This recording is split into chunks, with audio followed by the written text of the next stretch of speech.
Today's job market headlines include impending job chaos and some good news for federal workers. But first, ADP Research Institute reported that for the 4 weeks ending October 25th, private employment declined an average of more than 11,000 jobs per week.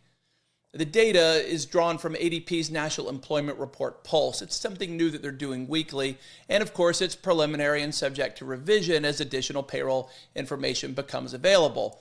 All these reports should say that because we know how often those revisions happen.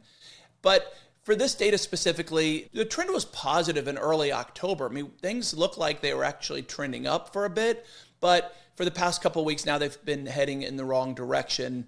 And even a modest decline like this really does speak volumes about where employer confidence currently stands as we head into the end of the year. And it's kind of the same story, different day lately. And that story is uncertainty, whether it's inflation, tariffs, rate cuts, the shutdown. Hopefully that's going to end. It looks like it will. But all of that is combined into a lack of consumer demand. And that's just going to impact what happens as we end the year and as we go into next year for 2026 planning.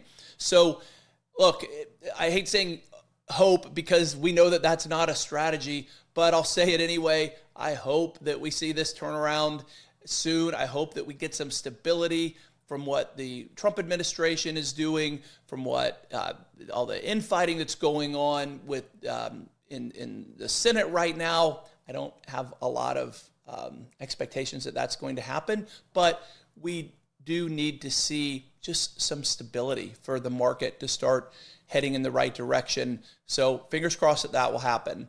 In other news, AI may not take your job right away, but chaos is coming, at least according to new research from Gartner.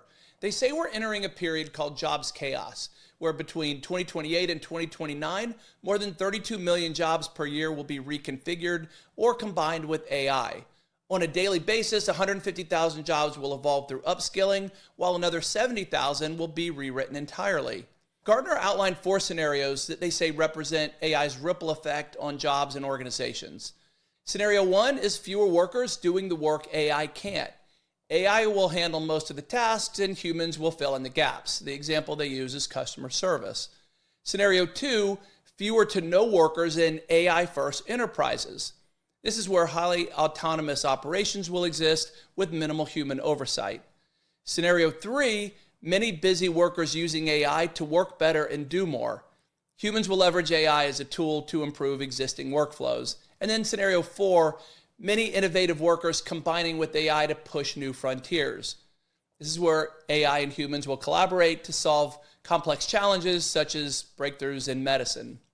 Now, Gartner analyst Helen Poitevin said, no matter which scenario executive leaders pursue, they must be ready to support all 4. The ripple effects of AI will make each scenario a reality. Now, also in the press release, they say AI first will only succeed when it's people first.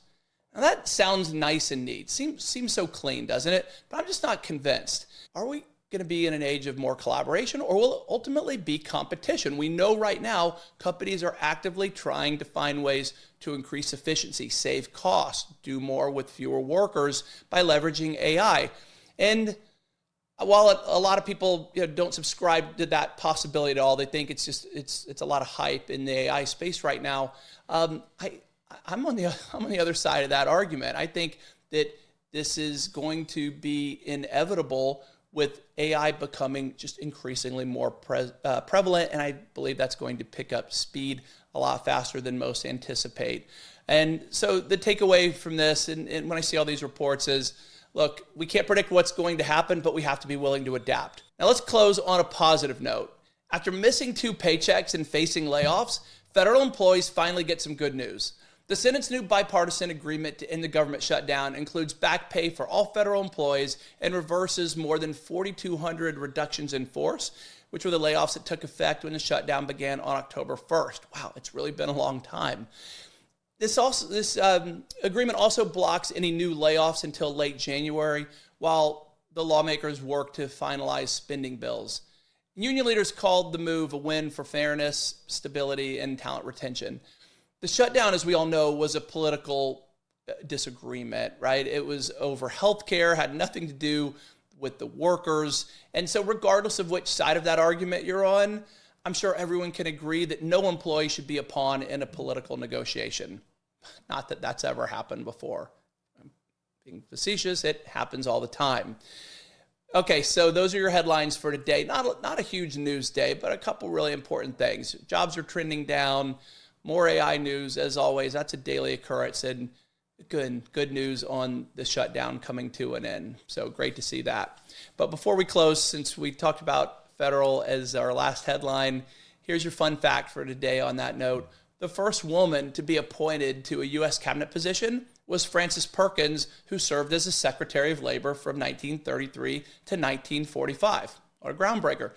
That doesn't sound like that long ago for a woman to be in a cabinet position, but I guess that just shows where we were in the not too distant past. So good to see that has evolved a lot. So there we are for today. Thanks so much for listening. Please like and subscribe, share with anyone who you think might be interested, and I look forward to talking to you tomorrow.